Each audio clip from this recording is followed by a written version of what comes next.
So my girlfriend and I were laying in bed watching television, and it's time to go to sleep. I turn off the TV with one remote, the Apple TV in stereo with another remote, and place both remotes on the nightstand. I'll add those are the only things on the nightstand. We lay down, and after about 30 seconds, the TV turns back on by itself. It doesn't go to its normal blue screen that it has when the Apple TV isn't on.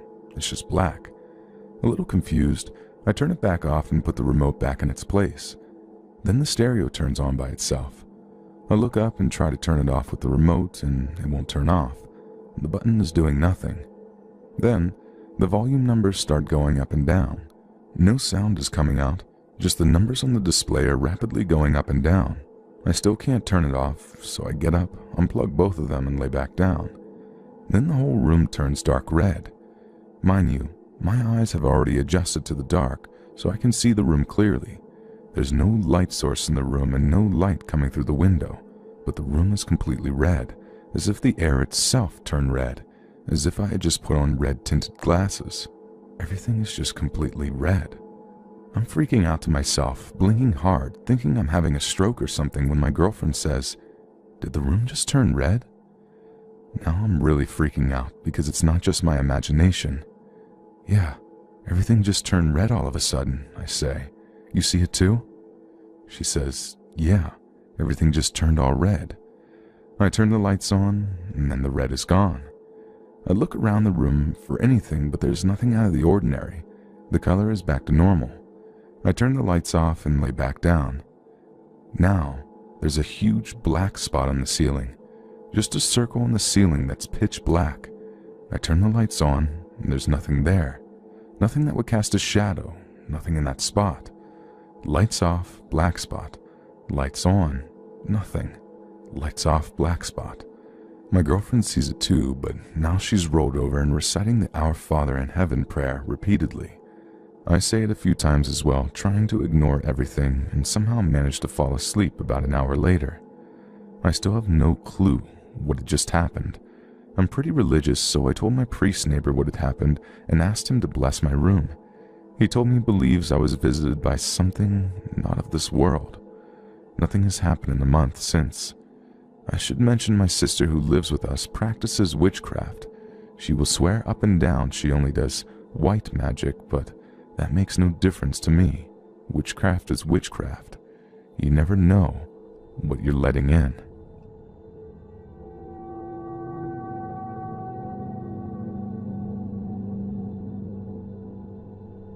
To this day, I still remember this, and whenever my friends or siblings ask me to tell them the story, it always makes them shiver.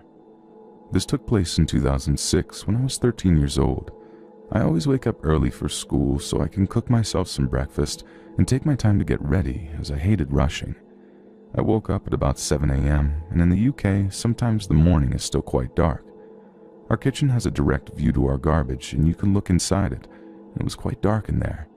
I went to the kitchen to make myself a hot drink, and while I was washing my hands, this bald-headed white figure ran directly past the window, ran back, and made eye contact with me. I immediately ran to the toilet and turned on all the lights and shut the door. I was in there until everybody woke up. I remember sweating profusely and shaking because of fear. My mom started knocking on the door and asked if I'm okay, so I immediately ran to her and gave her a hug. The white bald figure had red eyes and completely white skin that looked around my age. Our landlady, we rented the house, visited us that day to do her monthly inspections, so I had a chat with her about what happened in the morning. She told me a story about how she used to rent the house to this doctor and his son that had cancer. She told me the doctor was very confident that he would be able to help his son on his own without further support from the hospital, other than taking the son there for his daily checkup. Apparently one day the doctor came home and found his son had already passed away. After that event, the landlady said the doctor filed a contract termination so he can move into a different property. She also said that the previous tenants of that house had the same experience as me, so she wasn't surprised that I asked her about it.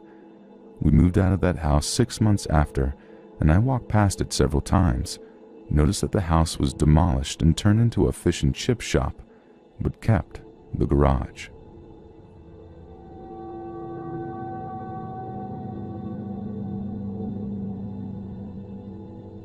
A person I used to work with was always trying to be around my young child, and she also regularly offered to buy presents for my child, who she met once and barely knows. This person confided in a few of us that she was struggling with some weird paranormal experiences in her new home: illness, feeling a dark entity, feeling strange and bad, and hearing children's laughter at night, and her roommates said that they would often do strange sleepwalking and nighttime activities.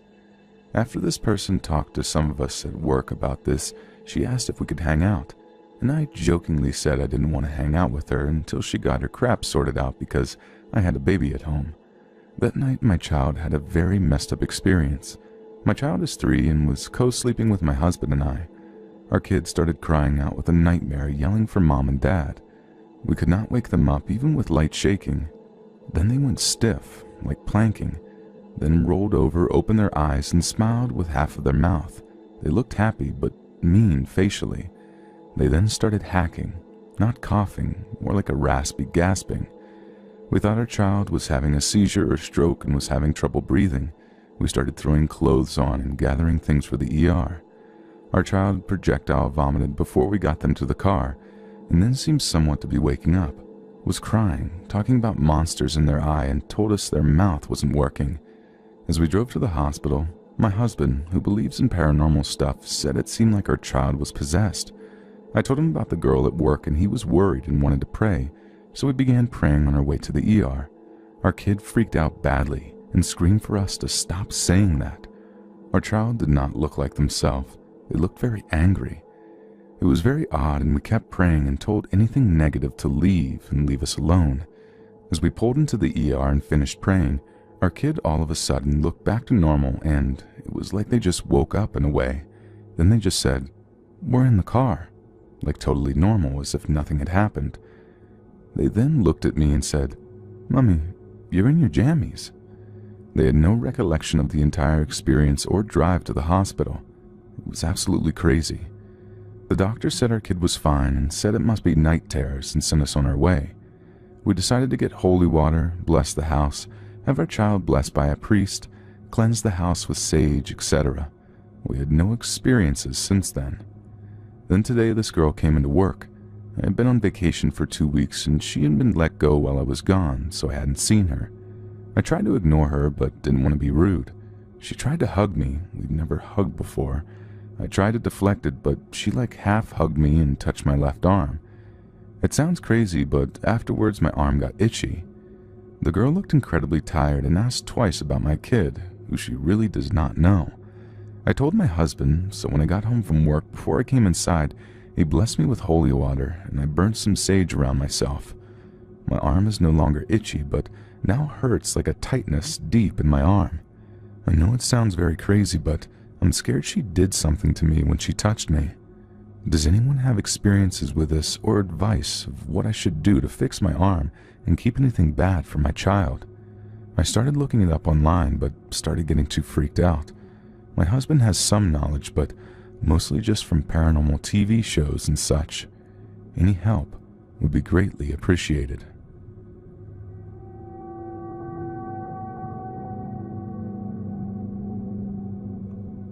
This happened on Christmas Eve. We always go to my great-grandma's house and open presents and whatnot. Well, this is the first time in a long time that the whole family had gotten together for Christmas since my great-grandpa died 4 years ago. My mother and I went to his old room just for sentiment's sake, and I saw a painting my mom had did for Grandpa. In the frame there was a picture of him and my mom when I was just a baby, and I picked it up.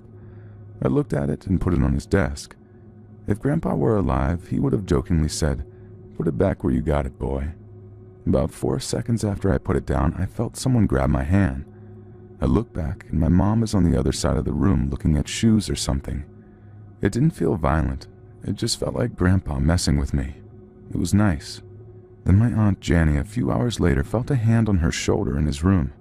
My Uncle Micah, who was raised by my great-grandparents and Grandma, was in the bathroom and the door kept unlocking itself. When he was a kid, my grandpa would get mad when he would lock the bathroom, saying, "You're a kid. What do you need privacy for? You're probably going to lock yourself in there anyways." The weirdest and most fascinating part of the whole night was the dining room. We use it every year for Christmas Eve dinner, but for whatever reason, this year it smelled like cigarette smoke. It had never smelled like that before. The only person to ever smoke in that room was Gramps. I also would like to add he hadn't smoked in there in about 3 decades.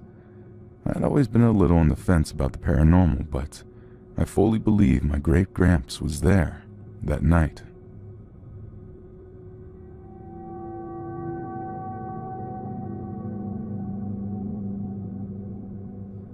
My parents had some friends over several weeks ago, a few of them being my dad's friends from college. I was home from school and I was just hanging out with them before I left to meet up with some friends. My dad and his old frat bros reminisced about old times and swapped remember when stories. One of the stories told absolutely freaked me out. Apparently when my dad was a freshman or sophomore, he and his girlfriend at the time went back into his room after a fraternity party. When they got there, they said there was a heaviness in the room. After hanging out for a few minutes, they heard heavy breathing coming from his roommate's bed. His roommate lofted his bed so it wasn't easy to see who it was because of its position. He called out his roommate's name and didn't get an answer. The breathing stopped and he said the bed was empty after checking. Several months later, he heard what could only be described as scratching inside of the walls go around the room. It started at one end and finished at the other. He and his girlfriend were completely freaked out by this point and left to his friend's room. Then they saw this hairy creature, about 2 feet tall, run across the room and dart under the couch. His girlfriend promptly left and refused to go back. He has a bunch of other stories, but that stands out as the creepiest. He went to the oldest college in America, so it's super old. He later learned his dorm was used for satanic rituals years ago.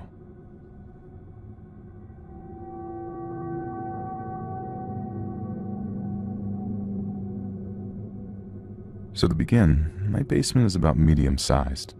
The front has a mini fridge, my brother's computer, our TV, and a PlayStation 4, all the good stuff. The back is my dad's workshop, the boiler room, the downstairs bathroom, and all the laundry and storage. So naturally, we spend an abundance of time down there playing video games, building with Legos.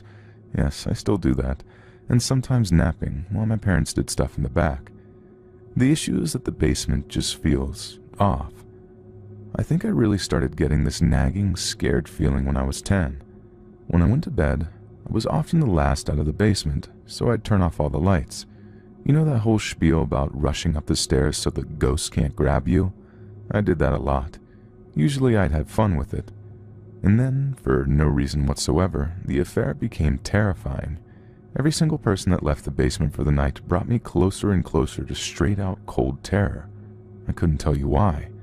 I could even be down there with my entire family and still feel this eerie strangeness. The race up the stairs became a lot less fun, and I swear to this day I would see things peek at me from the dark, whether from the doorway to the back of the basement or through the curtains above the shelf that peeked into the boiler room, or down the basement stairs into the dark. I'd see eyes or outlines of figures that scared me half to death, and even as a kid I wasn't easily scared. Scary stuff like zombie movies, Halloween, all the crap that terrifies you as a kid just intrigued me and made me get more into it. Fast forward 2-ish years, the neighbors around this time are having some family troubles. Lots of yelling, running through the house, escaping into the alley, typical suburban family drama. All night, you'd often hear something or someone rush up the stairs. We lived with the houses built right into each other, with a single wall between my house and theirs being the only thing keeping the two houses separate. So when I asked my parents, they'd tell me it was just the people next door, except for I knew for a fact it wasn't. I learned this a lot later, maybe 2 years ago. I learned that by the time I was 13, the kids had all moved out to college or out of state, leaving just my neighbor, who is by all means not an athletic or fast lady, in the house. Trust me when I say she is not the type of woman, even in her prime, to bum rush it up and down stairs. And yet, as I said, I recently discovered, until I was 15, the sound would continue. It would happen at really odd periods during the night, particularly around 3 to 4 a.m., sometimes so bad it would wake me up. I used to cower under my blanket when I heard it, despite my parents even assuring me it was just the neighbors, and waited for the footsteps to cross from my kitchen to the stairway upstairs. Fast forward some more to when I was 16. That was a little recent, so I'll recall the events even better. Though the stair running stopped, there was still things off about it. For one, I had adopted a healthy, radical paranoia of my father's workshop, which is strange, as I've never had a problem with it until the racing up and down stairs stuff happened. I would have nightmare upon nightmare of being down there and turning the workshop light on simply for the sake of it being on, something I did in real life a lot, only for it to fail, and some black thing would burst out before I'd wake up. The nightmare was reoccurring. Sometimes there would be a variation, the light working or not, me turning it on, the layout of the basement itself, but it was always the same black thing. I'd say maybe 7 foot tall enough to be hunched with long spindly legs and extremely emaciated but long arms. I'm talking the palms 3 times bigger than the wrist. Every day I would grow more and more scared of going to the back of the basement. To go to the bathroom down there was pretty much taboo, and not just me, but my entire family. All of our reasons narrowing down to this one nagging feeling that we definitely should not be going back there and into said bathroom. Despite being older, an extremely avid horror and paranormal stuff fanboy, and so bad at being scared I would probably make sarcastic jokes to a guy with a gun in my head, nothing terrified me more in the entire world than being down there. Nothing. Not any nightmare, not any bad storm or bad experience, which led to events numero uno. I remember it not because of what happened, but because of what I felt and what it led to. I was sitting down there playing my new PlayStation 4 when something in the back just starts going haywire. I peeked through the curtains. The door had broken years ago to see what was going on. Above the sink back there was a big steel row of shelving that goes up to the ceiling, full of boots, beach equipment, and bags. Everything had fallen down all over the basement. Despite my ever-present fear of being in the back room, the only thing I could remember at the time was, "Ah, crap, I'm gonna have to clean that." Then I felt a chill go down my spine. I felt chills down my spine before, when seeing a nasty insect or something else equally gross, but this chill seeped into me, like some primal warning shot to run as fast as I can in the other direction, up the stairs, out the door, then burn down my house in salty ashes. It was a chill that led to a silent open mouth, bug-out eyes, and my entire body shaking like a freaking leaf. Eventually I moved, just sprinted upstairs into my room. My parents cleaned up the mess themselves, and I didn't come out until the next morning. This leads to when I was 17 through present day. Being down there is less scary now that I'm way older and more mature, but there was always that feeling. I could ignore it for a year, but then it started back, in force. Minor things happening from time to time. The sink will turn on seemingly by itself. The washer will be off after leaving the house with it clearly on. Things will fall for no good reason. And every time we go back there, anyone in my entire family, or any time we look at the curtains to the boiler room, we get that nasty chill down our spines. This chill is so familiar to me that whenever I get it, I straight up spit out, "Knock it off, ghosts." That type of chill only happens when I'm downstairs in cold or warm weather, no matter what I'm doing or who's around. To describe this chill is hard, but I'll try my best. It starts off as a normal little shake, then it creeps downwards, and it gets worse. A million terrifying thoughts pump through your head. You instinctively look and look and look again behind you. You get the nasty and overwhelming urge to stay away from the curtains to either the boiler room and or the back, and to not let whatever it is back there see you. As it ends, you shake a bit. You feel paranoid. And you look at the curtains over and over again, silently daring them to just open, and for whatever deadly creature is on the other side to get it over with. As I write this, I've had this chill. It comes now if you mention it or go into detail about it, even outside of the basement. I think I've peeked at the curtains behind me and the curtains to the boiler room maybe 5 times so far. I physically cannot go near the workshop door unless the light is on, and even with the brightest spotlights, the loudest music, and a million people, I would never, ever go near the boiler room door. At night, if I'm sleeping downstairs with my friends, sometimes they spend the night as we all go to the same college at the same time and it's convenient, or down there with my brother. I feel a little better, but I am smarter than to hang out after 11 p.m. We hear sounds and shakes, some of which are obviously just the house, but others freak us out much more. One I can point out off the top of my head is the skittering in the vents, which are so small a baby couldn't fit inside, but it sounds like something big is trying to tiptoe quickly by. We've checked multiple times for mice, rats, and some such up there, and had an exterminator look. It's definitely not an animal. There's a whole laundry list of other minute or minor things that happen down there, but the sole reason I think any of it is paranormal is just the paranoia. It's a paranoia unlike any other my entire family has seen. My mom has nightmares of the back of the basement. My dad has nightmares about the back of my basement. My brother, my sister, even my best friend has recurring nightmares about the back of this basement, either about the general area or specifically the workshop door.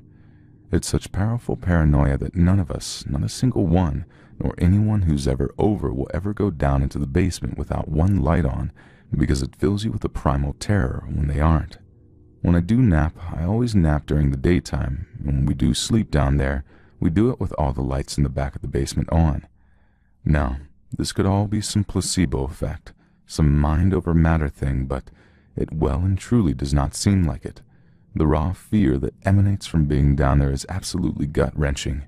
I've lived in this house since birth, and since childhood the basement has been the source of nightmares, constant fear, paranoia, and a refusal to go near the workshop or boiler room. I could really use some advice here. Is there any reason I would be so terrified of being down there? Is there a specific spirit or creature that's known to cause such blind fear? Am I, and the rest of my family and friends, just overly paranoid?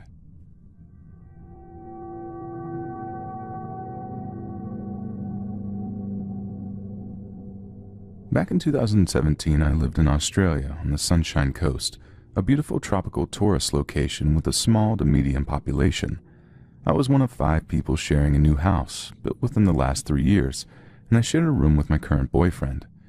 We keep our door closed at night for privacy. So more relevant but off-topic information, I have a Bachelor's of Arts majoring in studies of religion and history, mostly Wicca, demonology, paganism, and alternative practices, the great witch hunts of Europe. This means for the past 4 years I have frequently and actively been burrowing through occult texts and rituals, fascinated by the topic. I had become particularly obsessed with spirit and otherworldly meditation and rituals, finding myself researching methods in which I could initiate contact. My housemates forbade me from bringing a Ouija board into our house, so I satisfied my time by just reading about other people's encounters online. One night I found myself reading a grimoire for invoking demons and binding them to oneself in order for them to do your bidding. Now, I had no intention of actually doing this. Purely as a scholar, I was intrigued and was doing a bit of research into one thread I had stumbled across. This night is where it all started, as far as I can see. I read one incantation, not even aloud fully, just a couple of words under my breath here and there, not thinking anything of it. I went to bed, and nothing happened for a week, but then I began to have restless nights, strange dreams and hyper-realistic nightmares that I would wake up from consistently at around 3:03 to 3:06 a.m. daily. Now, I'm a pretty light sleeper and used to wake up early at 4:30 a.m. as I worked as a barista, but I was beginning to persistently wake up an hour and a half before my alarm. Needless to say, I was getting pretty angry and tired and couldn't understand why. After about maybe 7 weeks of this happening, not every single day like at first, but now every 2 to 3 days, the first visit happened. I remember I was having a really deep sleep, but it was strange like all its predecessors. Suddenly I woke up and I remember it so clearly. I checked my phone next to me and the time read 3:03 a.m. I groaned internally, so as not to disturb my sleeping boyfriend next to me, and closed my eyes hoping that sleep would take me away again before I had to get up for work. That is when I noticed the pressure on the end of the bed near my feet. This is giving me goosebumps just even typing it, but I have never been so scared in my life except for that moment. I kept my eyes closed, but remember feeling this weight, probably the size of a medium dog, standing over my feet. How I know that it was there was because I could actually feel the bed dip where the pressure was on either side. I opened my eyes and at first could only see black. Then I saw something like a darker black mass, about the size of a medium dog, and I could feel it was staring at me. I was petrified. Next thing, it sprung off the bed and I heard it land on the carpeted floor. It wasn't exactly a hard thump, but it definitely wasn't soft or light. and then I heard its nails, or whatever they were, scuttle across the floor. That thing must have known I was awake and has jumped ship, but to where I have no clue because we keep our bedroom doors shut and there was no exit. I remember trying to wake my boyfriend, but he was in a super deep sleep, so I just remember lying there wide awake and terrified until my alarm went off later. So after that first visit, I told all my friends, and everyone freaked out, except for one who told me that it was most likely that creature causing my sleeplessness. I tried looking online for banishing rituals, but eventually ended up forgetting about it as nothing further happened but more dreams, for a while. About 2 months later, I woke up again at this time at 3:06 a.m., checked my phone like before, and then closed my eyes. It was then that I felt the presence of another black mass. I know it was different from the last because this one felt like a creature, but more like a long, humanoid cloud thing. I didn't open my eyes this time because I had a moment of weird clarity from being so exhausted from lack of sleep that I mentally facepalmed the mass in a kind of screw off you're annoying and I'm trying to sleep kind of way. It then disappeared, and all my dreams and visits there on out stopped. Now, if anyone has any thoughts on this, I'd love to hear them, because I'm genuinely baffled that I was able to banish this negative energy by simply rejecting it, albeit half asleep.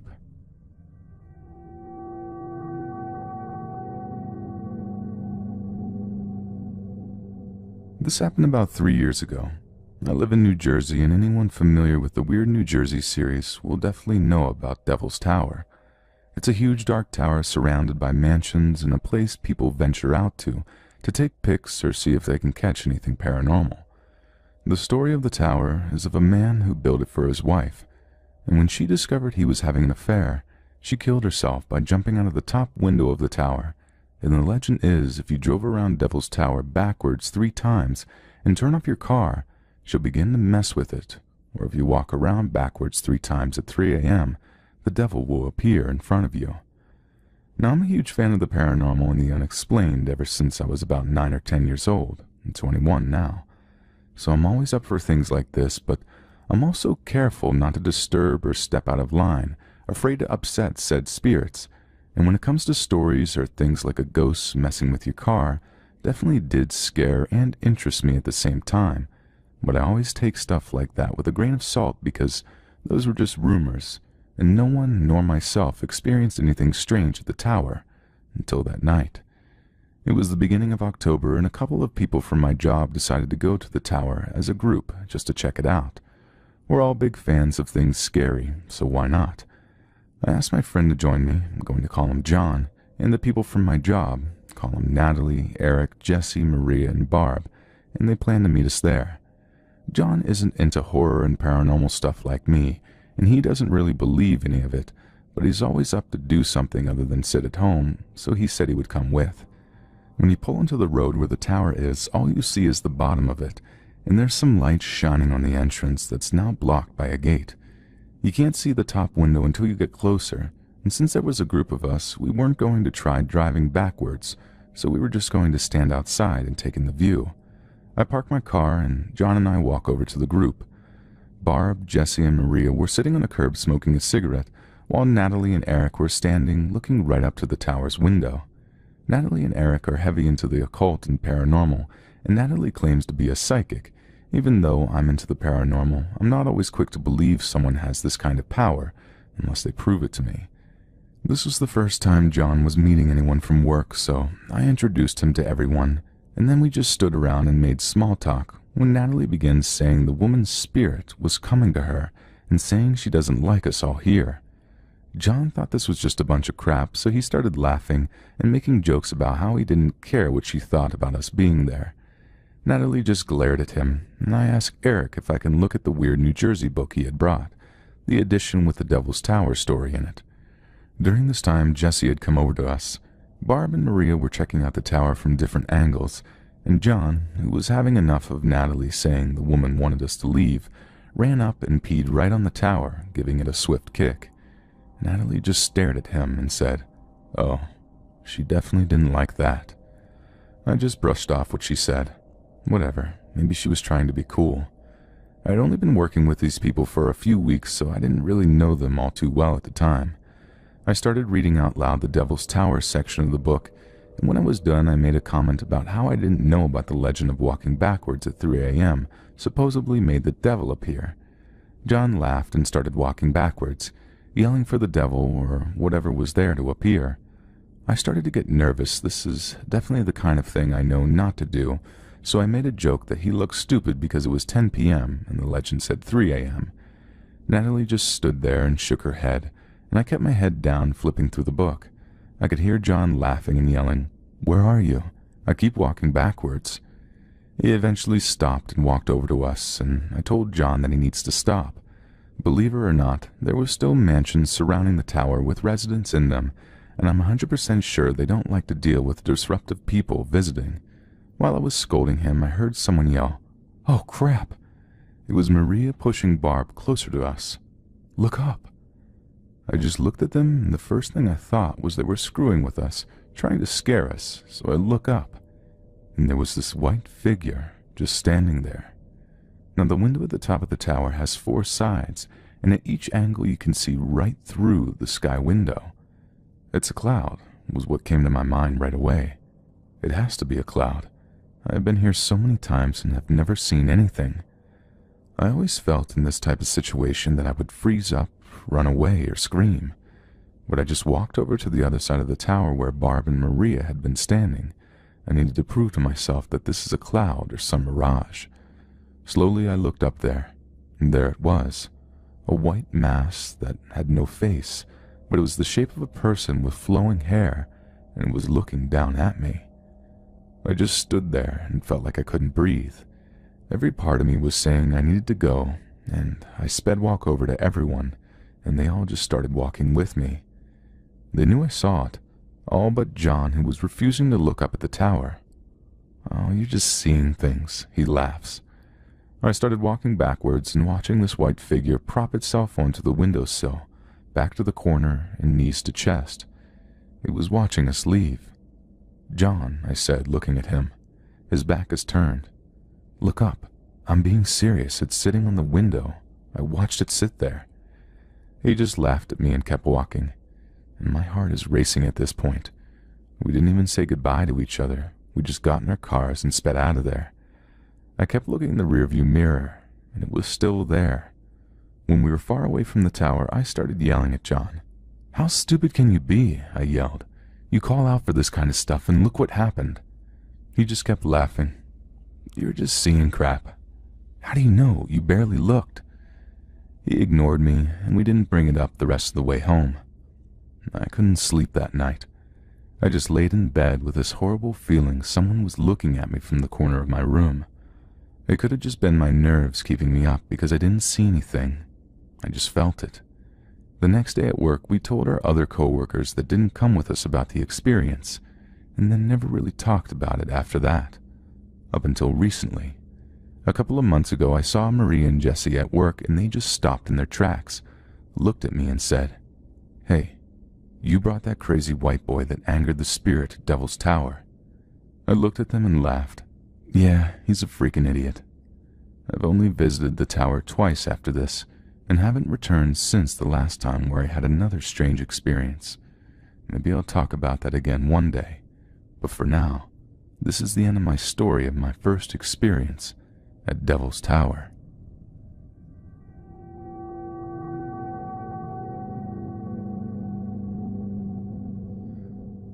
I'm half Navajo and half Mexican. For over 20 years of my life, I lived on the Navajo Nation Reservation in New Mexico. My Native American side of my family always warned us to be careful at night.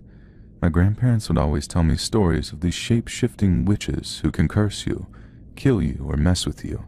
They called them skinwalkers, because they would take the skin of dead animals and wear them to change into that animal or something in between a human or an animal, not a werewolf. And I never fully believed in it, really.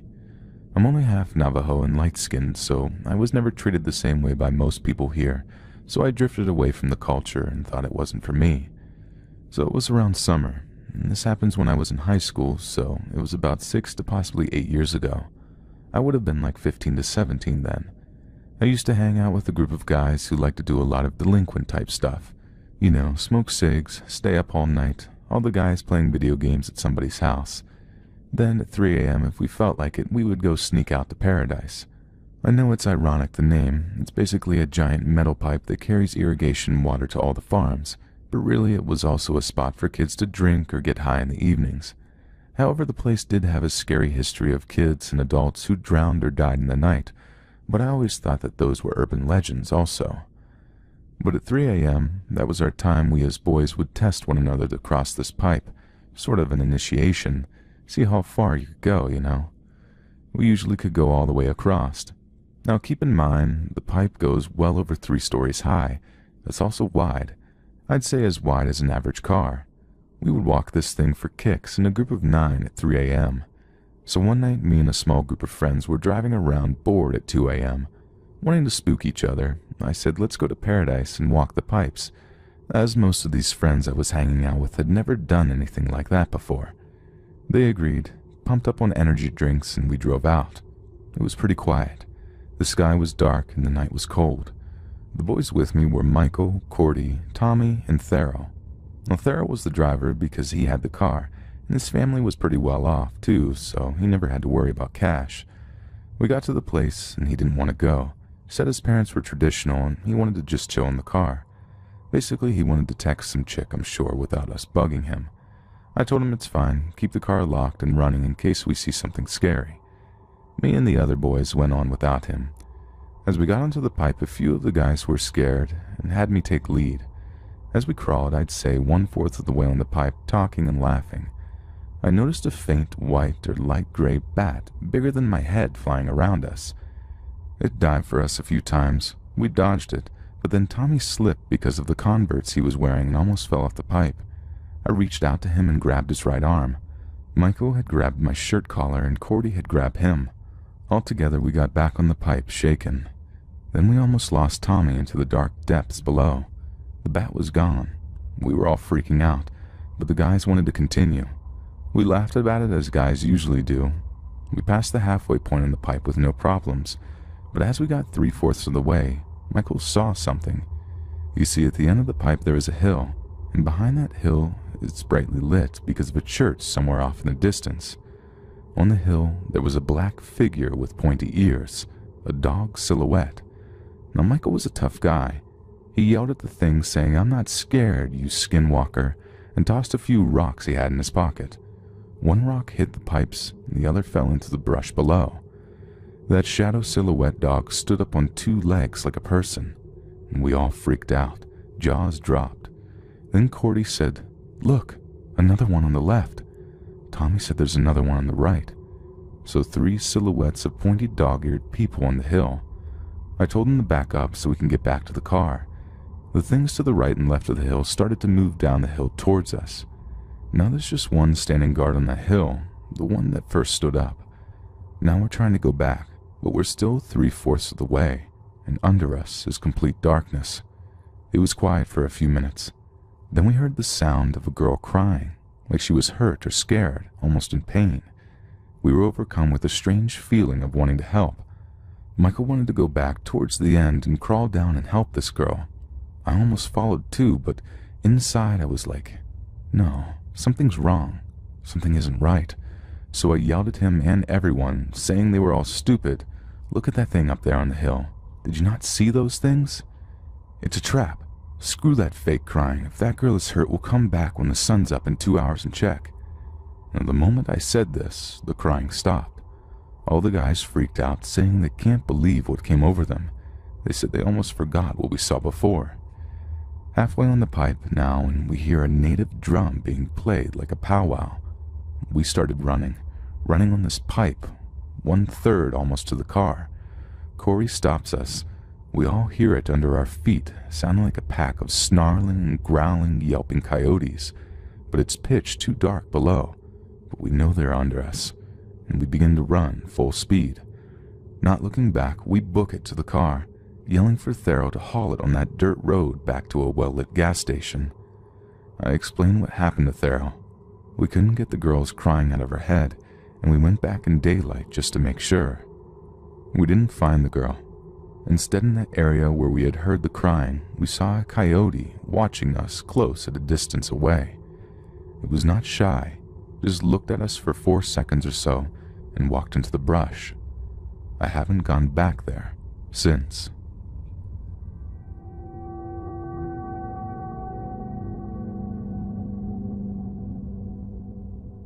I moved to my father's house when I was 18, needing space while I was breaking up with an abusive ex. It was a pretty rough time for me, mentally, emotionally, the whole shebang. I was what you could describe as an utter mess. The house was lovely, new build, been around maybe 5 to 10 years, detached, small garden, etc. Nothing of the unusual which would make me be like, this seems haunted. However, it was always cold, like even with heating on, it was cold. My mom did some snooping once and she described the house as unloved. I don't know if that's relevant or if she was just being salty. I was receiving therapy once a week and was unemployed due to my mental health, and to be honest, I spent a lot of time sleeping or weeping, dream team combo. I eventually got the strength to pick myself up and try to make something of myself, and that's when the weird stuff started to happen. I had never felt creeped out or uncomfortable in the house up until one evening. Me and my brother were in the house just watching something on TV, and we hear this whoosh, followed by a click and a thud. Turning to look at each other slowly in a what the heck was that kind of thing, we sheepishly peeked our head around the corner to see the front door was wide open. Nope. Quickly I ran and shut it. I was in constant fear that my ex would be outside my house after he threatened me with that after we broke up. The thing is, I was super on top of locking every single possible lock on that door, and it wasn't my dad because he was out of town. Nobody else had a key, and it was a still night. I very quickly went to bed and tried to pretend that it never happened. The next instant was when I was in bed. I became very fearful of sleeping in the dark. It was like a switch had flicked on in my head one day that I should be terrified of my room in the dark. I was in an anxiety hole, shaking from being so freaked out, and suddenly the TV downstairs turns on. Let me just clarify that nobody else but me was in the house at this point. There used to be a 3-part system to shutting the TV down and closing the cabinet. I run downstairs, and lo and behold, the cabinet is open and the TV is on. Nope, strike number 2. I blamed it on an electrical surge, trying to keep it rational as you do. The next thing was again in my room, scared of anything because it's dark and I am the only person in the house. Out of nowhere, I hear a scream. I full-on spasm and leapt out of bed, turning on every possible light. Nothing there. Absolutely nothing. Looking outside, nobody is outside. I slept with my light on that night. Now, in previous experiences, I've had keys moved around a lot.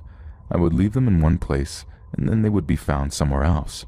I was used to that. That to me seemed playful and harmless. However, waking up and finding that a random light in the house was on when I had turned everything off was not fun. It escalated in the next few years. These experiences were not consistent. It was once every few months. I never really knew when the next one would be. One morning I woke up, and just as I opened my eyes, I saw a grotesque-looking golem-like creature on the floor of my bedroom, hunched over, looking at me from behind its shoulder. It looked very angry, and then evaporated. I blame that on my eyes adjusting, but it scared the living bejesus out of me. By far the worst experience I had was 2 years ago. I didn't experience sleep paralysis until I moved to that house, and I was getting it 2 to 4 times a month. This will forever stay with me. I experienced sleep paralysis while I was lying on my front, my head on the side. Out of nowhere, my eyes just open, and I'm like, oh crap. It's like I knew something horrendous was going to happen. A sixth sense, if you will. I suddenly can't move, and panic sets in. I'm willing my little toes to wiggle. I'm mentally screaming, don't you dare close your eyes, wiggle those toes, move. I hear running around the landing, childish giggles, and then it happens. Something jumps on me.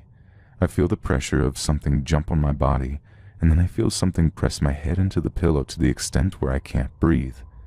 And just to clarify, I know a lot of people are like, when you experience sleep paralysis, just go back to sleep and close your eyes.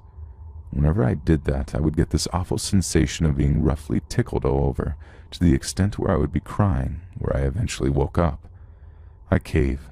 I close my eyes and I get this feeling all over me. I get up. Well, I think I did. And then all of a sudden I'm back lying in bed. Every time I moved and physically felt like I was up and about, I would get, and stay with me here because I have no idea what this was, sucked back into my sleeping body. I would scream and I would feel it in my lungs, but each time I would return back to my bed in the same position. This felt like it went on for years, until I physically threw myself awake. Running downstairs, I chain-smoked like 2 cigarettes and just stood outside feeling almost violated over what had happened. I went to have a shower, and when I looked in the mirror, I had red marks all over down my ribs from that tickling feeling. Later in the week, bruises appeared on my legs, and that freaked me out even more. I ended up getting into a new relationship 2 years ago, and so I had company for the nights my father was away. I felt safe for the first time in a long time when my partner stayed over, so I didn't really experience anything after that sleep paralysis episode. Thankfully, I'm at university now.